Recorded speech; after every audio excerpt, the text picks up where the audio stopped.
Hello दोस्तों, नमस्ते, प्रणाम। किशन बने लो आप लोग। हम तो आशा करते हैं आप लोग बहुत अच्छा हो खबर। और आज हम आप लोग के एगो बहुत ही प्यारा गारी गीत सुनाओ तनी मज़ेदार बा।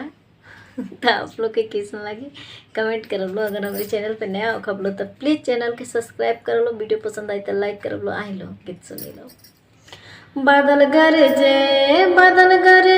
पानी चमकी बरसे। बादल गरजे हो बादल गरजे पानी चमकी बरसे। बादल गरजे हो बादल गरजे पानी चमक बरसे। बादल गरजे वही पनिया में भीजेली ननदो छिनार। उनके धैलस बुखार गली डॉक्टर के पास। डॉक्टर दियलस जवाब बादल गरजे हो बादल गरजे पानी चमकी बरसे। बादल गरजे हो बादल गरजे पानी चमकी बरसे। बादल गरजे हो बादल गरजे पानी चमकी बरसे। बादल गरजे।